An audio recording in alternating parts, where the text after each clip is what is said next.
Which, by the way, isn't that crazy? Like, Dorothy arrived and murdered someone immediately in The Wizard of Oz. Like, I've never really thought about that before. Yeah, me neither. That's great. I mean, I suppose like she didn't do it necessarily. Like, she was just kind of like witness to it. She was in the house. Right. That like, is that like vehicular homicide? I don't know. Is it homeowner homicide? I don't know. Homeowner homicide. Hello and welcome to May the Review Be With You with Nick and Joe. I'm Joe. I'm Nick. And today on May the Review Be With You, we're doing a double header. We were talking about two different shows that premiered just last week. We have Agatha All Along on Disney Plus, and we have Matt Reeves' The Penguin on Max. So it was a great weekend for television. I mean, we had those two premiering, but like so many other shows are also going right now. Yeah. It's a great time to be a nerd. Yeah, Nick. Just how are you feeling? You know, we just got through both of these shows. How you feeling in general? I'm feeling. I was a little overwhelmed because there's a lot happened this week. You know, we had two episodes of Agatha, and then that was on Wednesday, and then on Thursday there's a new Penguin pilot, which was over an hour, and then there's still the Rings of Power episode that came out as well on Thursday. I still haven't seen it, which I also still have not seen because there's too much going on. Yeah. Overwhelmed, but excited that, you know, it's better to be overwhelmed than bored when it comes to Geek Life, which we love Geek Life, so here we are. But yeah, overall, awesome, because I really did enjoy both openings to the respective series here, which we'll get into. But yeah, how about you? Yeah, like literally same. Being an adult sucks. Just having all these different things going on at the same time. I have to carve out time to watch TV. That's an insane thing to say, but I do. I need to. That's how life works now. Yeah, I was overall walking away from both of these shows pretty excited, honestly. But both shows, Agatha, I kind of expected to be, I mean, after we saw the trailers, I expected it to be something special. Not before. Before, I was not excited for that show at all. And the Penguin, I think I had like no expectations for really whatsoever. And I went 0 to 100 on this show fast. Yeah, same. I am very excited about this show. Same. Big same. That being said, let's save the Penguin for last. Yeah. And let's jump into Agatha All Along. As you pointed out, it came out first. So Agatha All Along. Catherine Hahn has her own show following. Oh my God. WandaVision. There it is. Wow, that blinked for a whole minute. Anywho, WandaVision, and it's pretty entertaining. We pick up 3 years later after WandaVision. Overall, how'd you feel going into the episode? How'd you feel walking away from the episode? Yeah, I was excited for it. Like, I've enjoyed the Disney Plus MCU TV shows a lot, but I was excited for this one because it seems almost like not an unorthodox spin-off, but maybe, aside from those, like, kind of I guess a little unorthodox, but really interesting story to tell. Right, because she's essentially like stuck in the Darkhold, like, and I don't know if she's like going on there. Like, where is she? Are you talking about at the end or in the beginning? In the beginning. At least what I had picked up from that was, I mean, using the Darkhold, Wanda, you know, imprisoned Agatha in, I want to say like in her own mind, really. Right. Which it was neat that we started with a nod to WandaVision. Every episode was crafted with a different era of television in mind, right? Right. Yeah. And we start right away with like a crime drama, right? Which was really entertaining. Very also, cool. I don't know if you've seen Mare of Easttown, but that show rules. And this was a great like little like wink and like reference to it.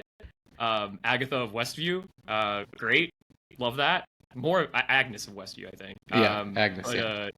Yeah, great way to start. Honestly, really entertaining. Yeah, I agree. The crime show thing, I was like, oh, are we doing this the whole time? We are not, but it was a fun start. And she was great too because she's such a phenomenal actress. Like, there's so many like subliminal messages throughout that whole first episode of like, oh, you're not really, this isn't actually who you are. Like, all these like subliminal messages from all these other characters, but she's like really doing a great job to like play someone who is supposed to be there, but not supposed to be there. Right. Right. And Yeah, so, she's a rendition of Agatha, but she's not Agatha yet. right. Right. In that Yeah. moment. Right. So really interesting. Yeah, really enjoyed it. Spooky, which is cool. I love the spookiness of it all so far. And yeah, I'm really excited to see, what's next there. What are some of your like initial thoughts from the first two episodes? Yeah, so like I said, strong start, so fun. Love the Mayor of Easttown reference. I don't know why we necessarily start with the crime drama, or why the crime drama even starts to happen. We'll go back to that because I think there's more to unpack with that choice. But overall, yeah, it's like you said, it's creepy. Catherine Hahn is just so fun to watch on screen. It's easy to see why they gave her this show because like she just packs so much enthusiasm and wit and just meanness, and she's just wonderful. Right. To watch. I'm loving all the inversions to the Wizard of Oz. That's been really neat. And so many of them, right? Like right from the beginning, like the first crime is a woman who's fallen from the sky and presumably got hit by something large and doesn't have shoes on. Right away it's like, okay, this sounds exactly like the witch in the Wizard of Oz who the house falls on her when Dorothy arrives in Oz. Which, by the way, isn't that crazy? Like Dorothy arrived and murdered someone immediately in the Wizard of Oz. Like I've never really thought about that before. Yeah, me neither. That's great. I mean, I suppose she didn't do it necessarily. Like she was just kind of like witness to it. She was in the house. Right. That like is that like vehicular homicide? I don't know. Is it homeowner homicide? I don't know. Homeowner homicide. Speaking of dead witches, on that. Speaking of dead witches, I refuse to believe that Wanda Maximoff is dead. First of all. Ooh. Oh yeah, this is not okay. Great point. That is not okay. They dangled it at us and they said, no, the Scarlet Witch is dead, or whatever they said. It's like, no. There's no way that's how. There's just no way. I don't believe it. I don't know. I think the more I think about it, I think she definitely is, but she's coming back. Like there's no way she's not coming back. Yeah, exactly. She's too great. But so Wizard of Oz starts with the death of a witch, right? And that's pretty much what we get. That's what we're told. Right before Dorothy, in the Wizard of Oz, goes on the yellow brick road, right? To meet the wizard, which this is starting the same exact way. It's the death of a witch, and with the death of the Scarlet Witch, that presumably like makes the spell that Agatha was under weaker, and she's able to like get out of it with help from Joe Locke's character, just listed mysteriously as teen. I think at one point she referenced him as Toto, by the way. Another Wizard of Oz reference. They're all over the place. I love that. But yeah, I'm deeply intrigued. There's a hell of a mystery going on, especially with Teen, right? I love Aubrey Plaza's character. So the return of Mrs. Hart. Right. Marvel is doing great with some of these like non-traditional like comic book characters that are TV only that instantly become fan favorites. Yeah. And Madison comes to mind from She-Hulk. Wongers! Wongers! So great. 2 N's, 1 Y, but it's not where you think. Mrs. Hart, also like an instant love. She's just happy to be invited to a party, just hanging out with some gals. Yeah. And it's cool to see some of course like Mrs. Hart, but some of the other Westview characters, if you will, just callbacks, I guess, or whatever. They're just being in put into the story and coming back on screen. Basically, it's really cool. Yeah, it's fun. Thank you for saying that. There was a cool callback. I wonder if you caught it. when the witches, like the dark witches, like show up for Dude, Agatha. those things are creepy as hell, man. They were creepy. Salem as 7, hell. the Salem 7. The Salem 7, Oh that's my right. god. Thank you for remembering that. The Salem 7 super creepy.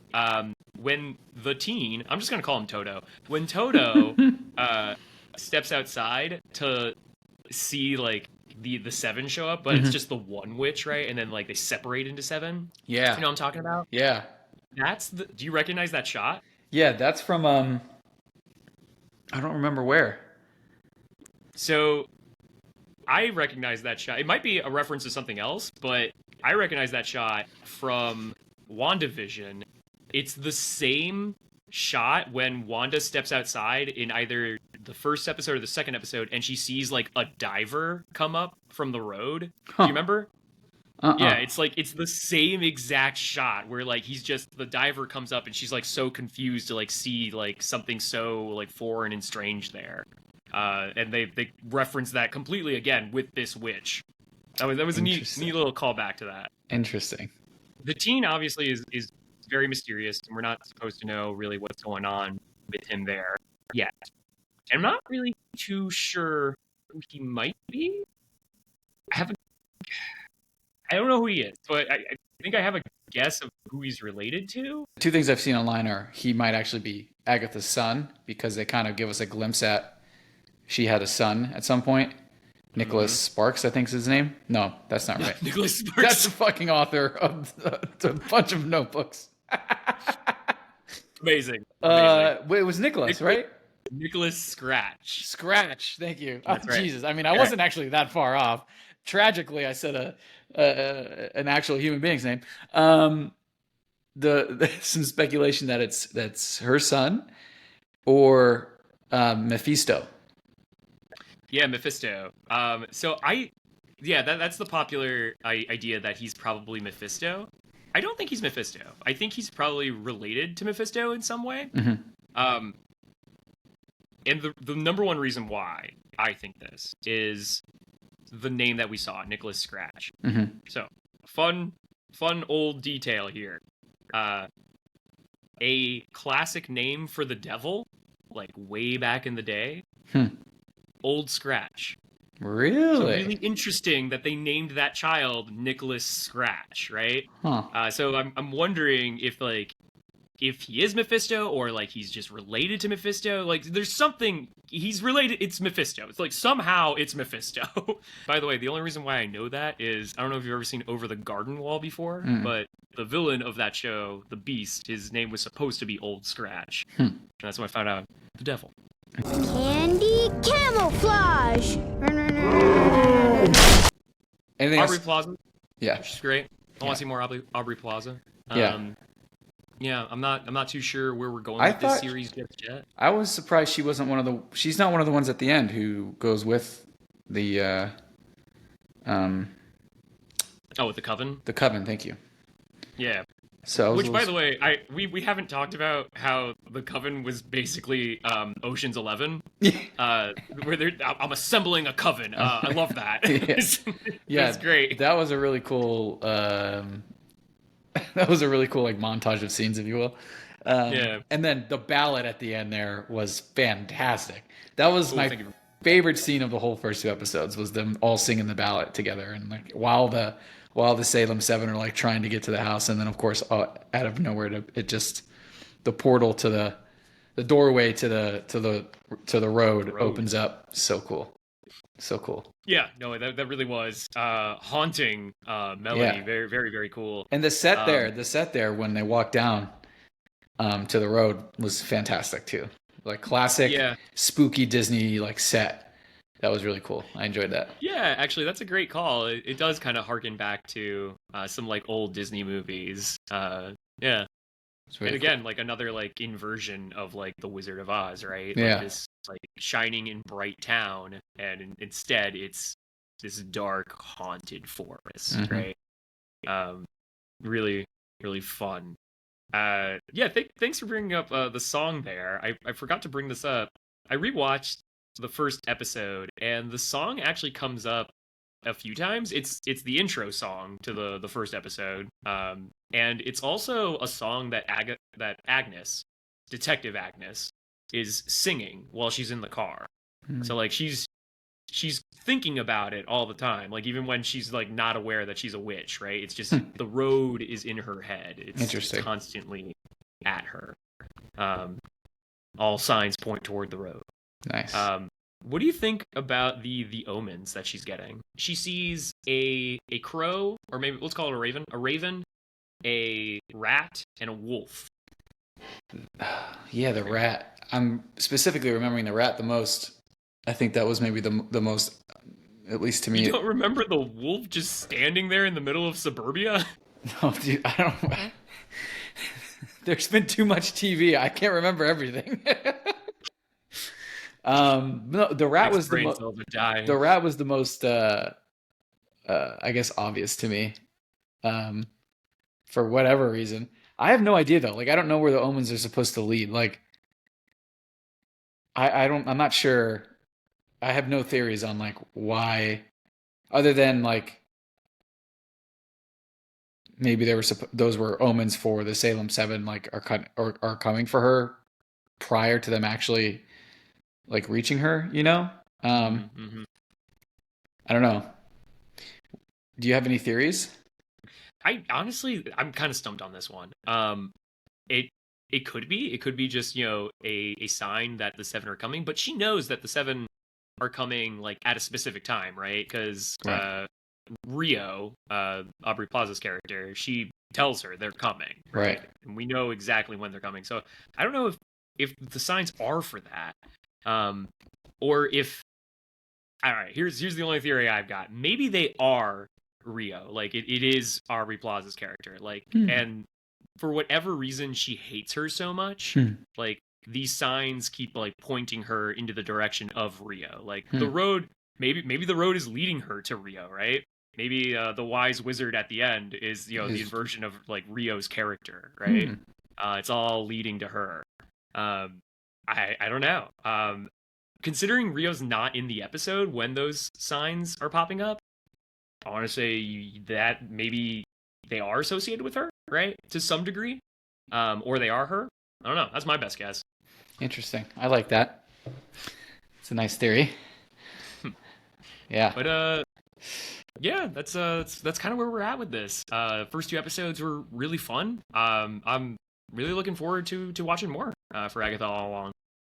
Same. Absolutely. Looking forward to it. And we'll see where the road leads. Yes, we will. But our road for right now, the Penguin. That's what we're on. That's the next stop. Oh, the Penguin. Wow. What a pilot. What a way to open too, picking up right where we left off from the Batman. Just like straight up right from where we left off. Like, magnificently done. Magnificently done. Yes. Like, enthralled. Yes. I could not. Do you know, like when sometimes you put on a TV show, even if it's a new one, like you might occasionally like look at your phone or like, you know, I'm going to pause it real quick, get up, get a drink or like whatever. You know, you can get distracted pretty quickly. Yeah. This is one of those. This was like locked in hour. I cannot believe what I'm watching. Colin Farrell, just unreal performance. You know, like just unreal performance. And then Christine Milioti also just like phenomenal. I truly had no expectations for this. I'm not really sure why. I enjoyed the Batman movie a lot. Matt Reeves' Batman movie was great. I have very little to complain about it. But I don't know. I guess the character, the Penguin himself, has never really been a character that's ever attracted me. I've never really been interested as far as Batman villains go. He's always been kind of like lower for my interest. So like when they announced that they were doing this, I was like, why? But I mean, money, I guess. But I will say that the Batman TV series that was actually on like I think like NBC or something. Oh no, you're talking about Gotham. Yeah, thank you. Gotham, was that on Fox? Yeah, it was. Okay, Gotham on Fox. I never watched the whole thing, but I remember watching the first couple seasons, and like I enjoyed it. And the character, like Penguin's in that series. He's not known as the Penguin. Of course, he's known in that series as Oswald Cobblepot, which is his actual name. and they refer to him like as Oz or Cobblepot or whatever a couple times in this pilot. But the reason I was interested in this show was because that show has a lot of character development for Oswald Cobblepot, and I really liked that character in that Gotham show. And so, and the actor, I forget the name, but who played him, like, did a really good job, in my opinion. And so, from that show, I got more interested when I realized that they were going to do this version of the Penguin from the Batman, and it was going to be Colin Farrell. I was like, this might be really good because he has a really interesting, like, the character's really interesting from all these dynamics that kind of go into his mind. So, and we've never really got that in like a movie, right? Like any of the Batman films, like Penguin has been a villain, but we've never had necessarily time to explore why. So it's this is really interesting that we're getting like a mini series about specifically the Penguin. Hang on, actually, I'm drawing a blank here. With the exception of the Batman, has the Penguin ever been portrayed by an actor on screen, with the exception of, the Batman and Gotham? Yeah. Batman and was it Batman? Not Batman and Robin. Oh, you're right. Danny DeVito was the Penguin. Yeah. I am not a human being. I am an animal. How could I forget the legendary Danny DeVito? I don't know. Well, because even though that was legendary, there's an argument to be made that it was forgetful. Yes. Legendary and infamous. Yeah, it was a time. But yeah, that was the time to be a Batman fan. So there's that, right? But that's maybe also the reason you weren't as excited. Probably. It's a good call. Yeah. So, but chilled on it. But yeah, so yeah, this was like, it's awesome so far. It's really freaking cool. I have so many notes too, like just things I liked. But anyway, you go. What's next? What's next on your list of what to discuss? I want to just applaud everyone who worked on this show, because I think they had to do two things that were really hard. The first thing that they have to accomplish is they have to somehow recapture the Gotham that we saw in Matt Reeves's The Batman, right? Like the tone and the grittiness of like that world that they created. And that, I think that's the best Gotham has ever looked, is in that movie. Yeah, I agree. Which, is it kind of an oxymoron. It's the best it's ever looked because of how horrible it looks, right? And I think they, like you said, they got us there pretty instantly, right off the heels of the disaster. And the way that Gotham is shot, it looks horrible, and it looks, like where crime is born and raised, right? It takes you there very fast. And the second thing they have to accomplish, at least for a story like this, is to make the Penguin a sympathetic character. You gotta root for him, right? And like, again, I've never cared for this character. For as long as we've known Batman, everyone knows who the Penguin is, probably. He's just one of those rogues that sticks out in the Batman lore, right? But I doubt there are very many Penguin fans out there. And if you are, please tell us, because I'd love to know why before this series, if you were a Penguin fan. I'm not hating. I really would love to know why you were. Like, what was it about the character you loved? And they got there, right? They make him sympathetic. They make him intriguing. And like you said, you're just kind of riveted by like where this guy's story is going, like right from the get-go. I'm so hyped on this show right now. But you have notes. Oh, what's on the docket there, sir? So like things so like initial thoughts right from the beginning, right? Like it was really, really cool where it picks up from. The Falcone kid's an idiot, Al, I think is his Alberto. Yeah. Alberto. Like pretty quickly you're just like, okay, you're all right, this kid's super dumb. And the scene at the early part where Penguin and him are having drinks, right? And the cool thing about this scene is right before they're having drinks, Penguin is clearly like he's at Falcone's like layer, like who he's in his club, but he's like looking specifically through some of Falcone's stuff, and the kid walks in, like Al walks in and confronts Penguin, and the Penguin's like really quick on his feet. And it was a cool scene to kind of get into the mindset of like, okay, the Penguin is smart and he's really quick with his words when he's been caught, right? He's very sly that way. And we see that later too in the scene when he's having lunch with Sophia. So really quick on his feet, and then he gets himself into this situation where now he's having drinks with Al and they're shooting the shit and having a good time. And then Al starts laughing at him. You just there's just something inside of you. You're just waiting, you're just like, what? This kid is so dumb. Like there's no way he lives through all of this. And of course, in that moment, Penguin just like takes over and shoots him, cold blood. But the cool part there is he loses his cool though, right? And immediately after he shoots him, he's excited that he did it. And then he's just like, oh, I have such a mess I have to clean up now. Why did I do that? Actually, I wanted to ask you about that. So like you said, he shoots him and then he laughs, right? Yeah. Why do you think he laughs? I think he laughs because he got the last laugh.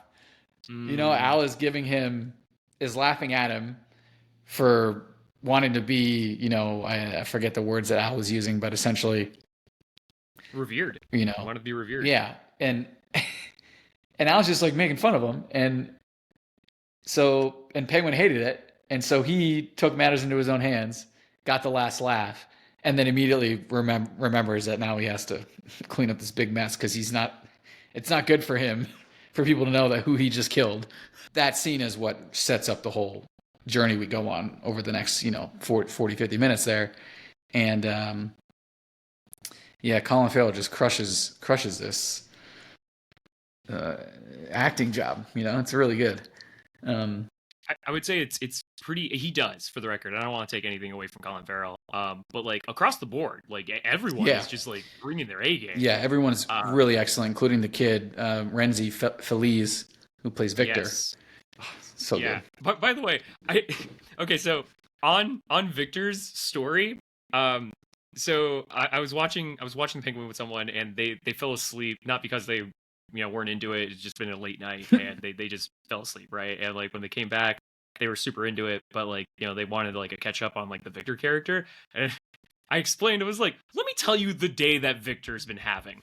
Victor thought he was stealing rims from a car. Then a bald man threatened to shoot him, spared his life, and then he had to move a dead body. Then the old man threatened to shoot him again.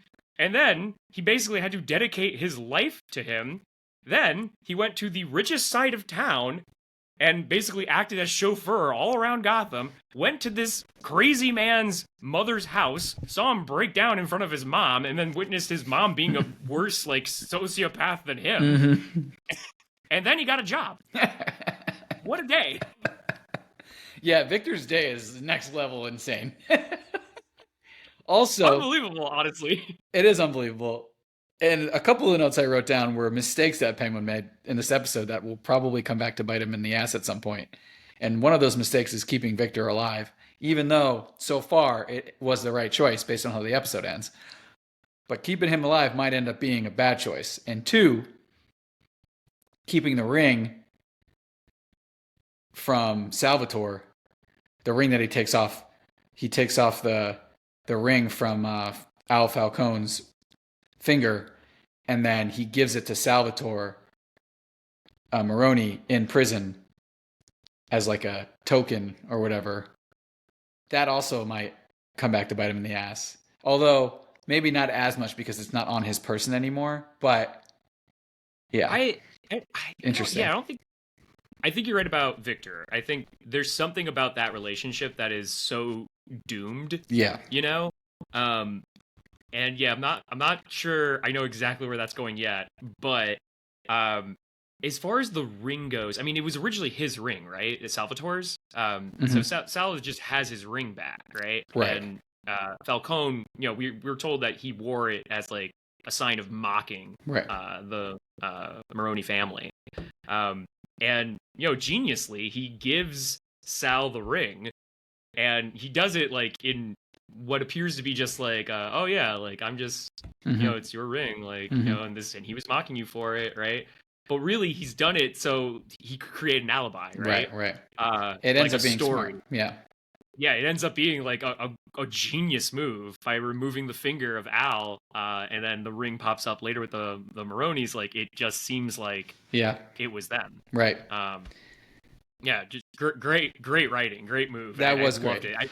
My jaw dropped honestly when Victor shows up with the car. Yeah, I wasn't sure what. Yeah, we didn't know what the task was that he gave Victor, and then as he's about to be tortured by Sophia and the thugs, his alibi essentially crashes into their house. Yeah, which amazing timing. But I will say the other thing that stands out is like really quick. What a shameful thing to do to a Maserati. Can we just acknowledge the purple and gold? Awful. Not that I'm complaining. Only the Penguin, I guess. And that ends up being important though, right? The fact that it's a not so subtle car, like every detail in this show matters. Exactly. Every detail matters, which is like fascinating. One thing I wanted to ask you is, do you know what the story is between the Penguin and Sophia though? I didn't. No. Okay. No, this is a character I am not familiar. I'm actually not very familiar with a lot of like the Falcones, like Carmine Falcone. Like obviously, like I feel like anyone who's loosely familiar with like Batman mobster stories knows him, right? For sure. But yeah, the rest of the Falcone family, I really don't know a whole lot about. Okay. So I'm not sure what's going on there. Got it. Okay. Because that's an interesting development. Of course, she was in Arkham, and now she's out of Arkham, so she's just obviously insane as well. So it's a very interesting development. It appears to be like a at least in comics, like some sort of Batman villain with like the cool moniker, the Hangman. Mm-hmm. Super creepy. Yeah. Everything about her was so creepy. Yeah. I loved her. Yeah. I loved her character. Yeah.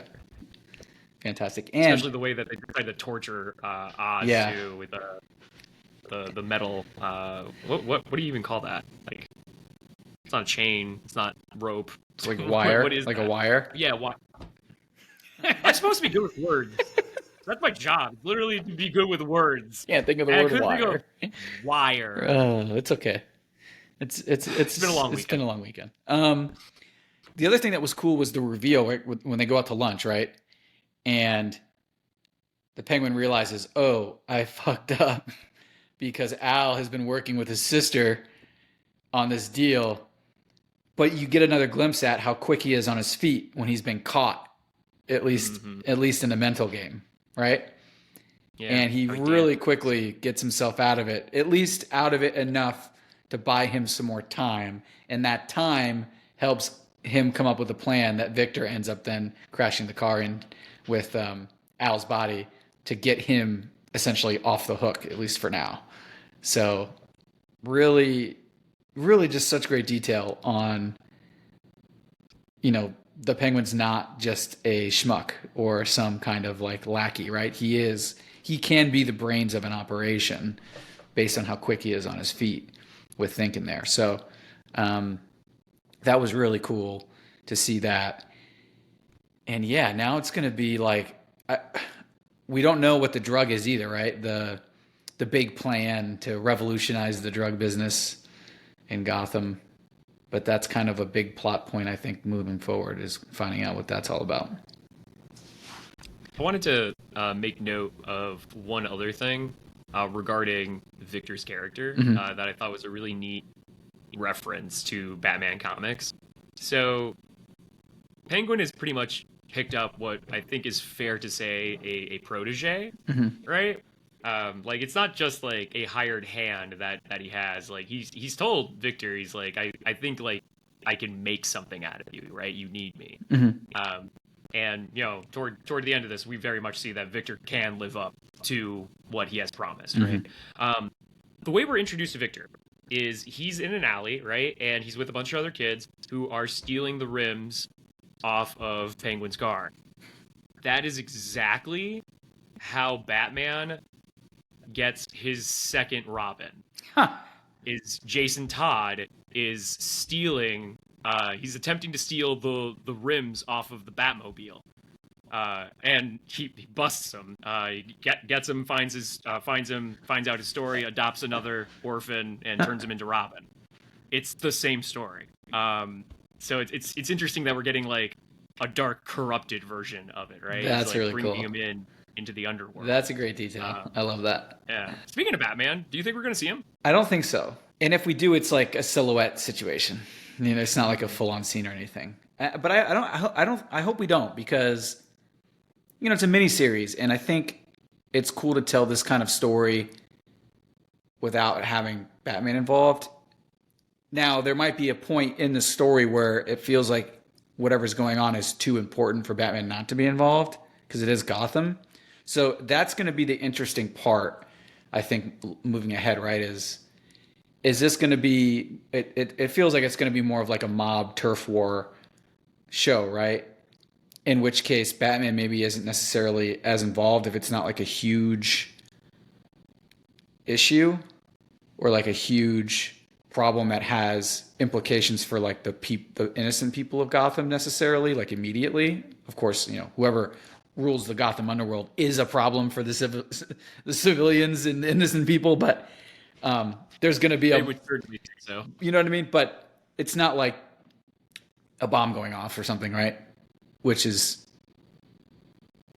you know, essentially the problem from the Batman. So that'll be interesting to see what kind of stakes we actually have and what the main plot point's going to be for the miniseries, because it can't be too like over the top, or else then we're going to be like, well, why didn't Batman show up? So it's an interesting question. I don't know. I kind of hope that it doesn't, because I'd like to see the story told without having to rely on the Cape Crusader showing up. So I'm right there with you. I don't think it needs Batman right now. Yeah. I am so heavily involved with what's going on with Oz. I don't need him. I don't think we can get away from not having him. I think he shows up eventually. Mm-hmm. But like like you said, in a very loose way, a small way, like maybe like in the finale, like, you know, he plays some sort of like role. Mm-hmm. And maybe, you know, maybe he'll be used as a tool, right? You know, at some point, maybe the Penguin can play Batman into like doing his dirty work and, you know, getting rid of his rivals, right? Mm-hmm. I think it'll happen. But I hope, like you said, it is a way that does not shift the story toward Batman and just like minimizes the Cape Crusader as much as possible. For sure. But yeah, I'm big hyped, man. Same. Big. I got a couple scenes that stand out in my head. The one that I mean, so many scenes just did not go the way I thought that they were going to go. But it's pretty much this whole episode is just Joe trying to catch up with the plot. Like, holy God, holy God, holy God. The scene with his mom. Oh my God. Yeah. Mrs. Cobblepot. Like... that scene. Wow, that did not go anywhere where I thought it was gonna go. She's crazy, and she is insane, and such a supportive crime mobster mother. Yeah. When he told her what he did, I actually wrote it down too. I was like, oh my God, he told us. He just straight up tells his mom. He's not keeping the circle very small. You know, I mean, it's too many people that know what he's done now. I do love that, like, she's just not gonna let it go, right? Like, she pries it out of him, and like he's trying to protect her, right? Which is why he doesn't want to tell her. But he's got enough trust in his mom to tell her, because like this isn't just an insane character, like this is one of his pillars of strength, right? And it's basically what gets him to be the Penguin at this moment. Right? I am an animal. No, that was really cool in a disturbing way. I loved that scene, and I love that Victor's just standing there and like witnessing this. He's like, what in the hell is this family? This guy. What a day. What a day. I love the end, by the way, where they're drinking Slurpees, right? And they have like a short conversation about like hey, why didn't you like decapitate him? Like that's what you were supposed to do. And like Victor gets into like all like the impracticalness of trying to do something like that by yourself. I didn't know if I should start in the front, but then if you start in the front, you get to the back, and then if you get to the Yeah, you're gonna run into the trachea, and like, what do you do? Like, then there's the spine, like, He's just like a great like substitute for like the everyman. It's like, yeah, that sounds like a problem I would have if I had to do something that horrible. Penguin's just like, all right, enough. Just stop. God, it's so gross. Well, Nick, let me ask you. Okay.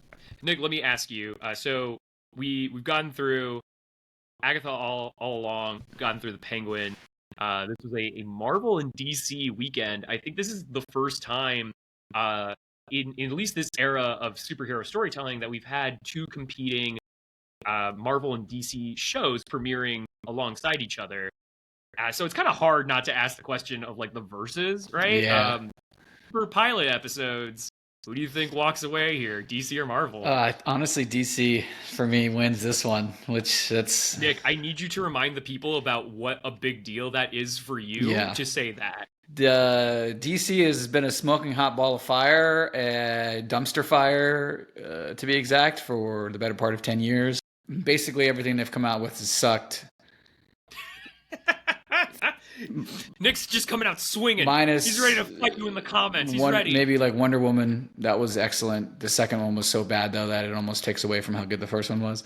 So, anyway, the fact that I'm picking something DC over the MC right now is insane. Because if you would have told me that 5 years ago, I would have punched myself in the face.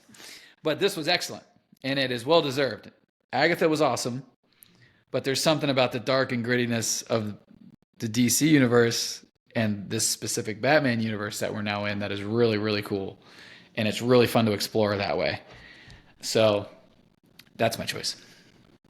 I'm right there with you. DC wins the pilot round, right? Just a captivating, so good. First scene. Honestly, the scene between him and Alberto, I was glued. Yeah, I mean, ultimately we'll see where both shows are going. Very promising starts for both. I'm still very excited to see what Agatha All Along is going to do. But yeah, right now, the Penguin, I wish there was a second episode out right now. But, we're here for the waiting game. We are here for the waiting game. Yeah. And, we will come back to this conversation to talk about both endings when we do eventually cross those finish lines.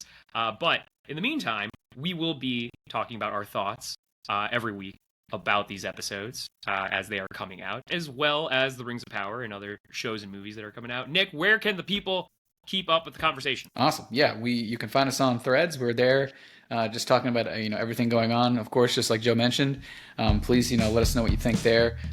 Hit the subscribe button on YouTube, of course, and let us know what you think in the comments about these shows. Love to talk to you about that. And also on Instagram.